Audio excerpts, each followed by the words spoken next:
Chers amis, bonjour. Je suis tellement heureuse de vous retrouver après ce magnifique culte anniversaire que nous venons de vivre dimanche 5 décembre. Nous avons vu pendant ce culte que Dieu agit puissamment dans nos vies.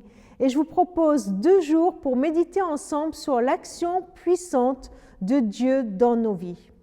Pour y réfléchir, on va prendre tout simplement la mission de Jésus venu sur terre pour accomplir cette mission. Sa mission, il nous l'a décrit dans le livre d'Ésaïe, le prophète l'a décrit, et il la reprend dans Luc au chapitre 4, versets 18 et 19. Pour aujourd'hui, lisons le verset 18. « L'Esprit du Seigneur est sur moi, parce qu'il m'a consacré par onction pour annoncer la bonne nouvelle aux pauvres.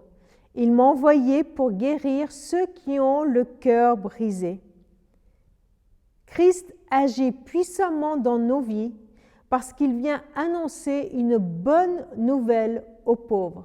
Qui sont les pauvres? On peut comprendre ce mot, le pauvre, bien sûr littéralement, mais aussi spirituellement. Le pauvre, c'est celui qui est humble, c'est celui qui est misérable, celui qui est affligé. On le traduit aussi parfois par débonnaire. Vous voyez, c'est celui aussi qui se reconnaît pauvre spirituellement, qui reconnaît qu'il a besoin du Seigneur. La bonne nouvelle que Jésus est venu apporter, c'est cette nouvelle de la consolation, cette nouvelle du relèvement. Il vient relever le pauvre et l'enrichir de sa grâce, de son amour extraordinaire. Voilà la bonne nouvelle annoncée aux pauvres, à ceux qui reconnaissent leurs besoins de Dieu.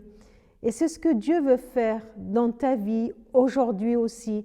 Il veut venir te montrer combien tu as de la valeur. Il veut venir te relever de ton humilité.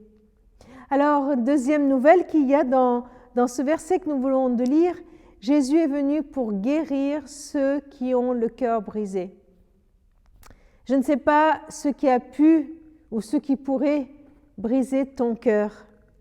Le cœur, c'est à la fois une dimension rationnelle, une dimension affective et aussi une dimension volontaire de notre engagement.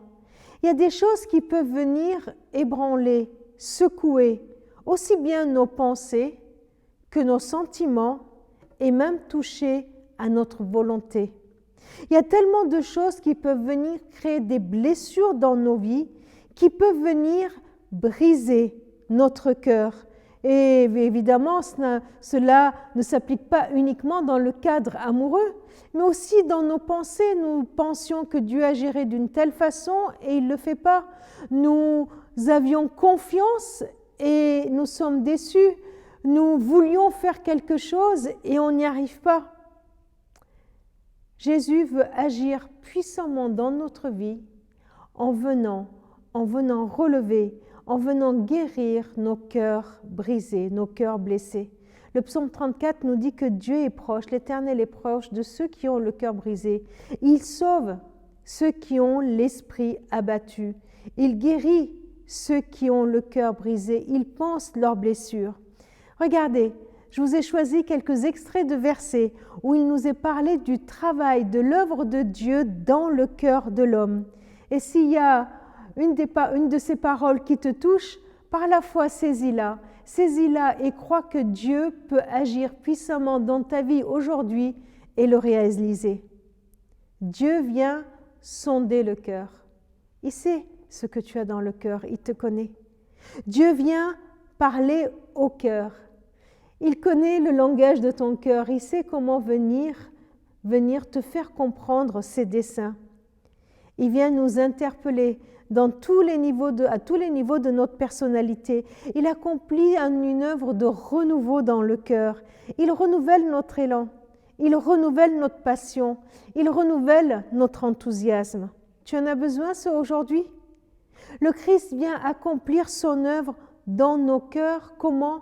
En purifiant notre cœur, en purifiant nos pensées, en purifiant nos ressentis, nos sentiments, en purifiant notre volonté. Tu peux demander à Dieu, Seigneur, viens purifier mon cœur, que mes pensées, que mes ressentis, mes sentiments, que mes décisions soient centrées sur toi. Il vient faire sa demeure dans nos cœurs par son esprit. Il vient répandre dans nos cœurs son amour d'une façon incroyable. Il vient régner dans nos cœurs par sa paix et sa grâce vient affermir nos cœurs. De quoi tu as besoin aujourd'hui? Seigneur, moi je te prie de venir guérir nos cœurs. Je te prie de répandre dans ma vie, dans mon cœur, ton amour. Et je te prie surtout, Seigneur, de venir purifier mes pensées, purifier mes sentiments et purifier ma volonté pour qu'en toute chose je puisse continuer à rendre gloire à ton saint nom. Amen.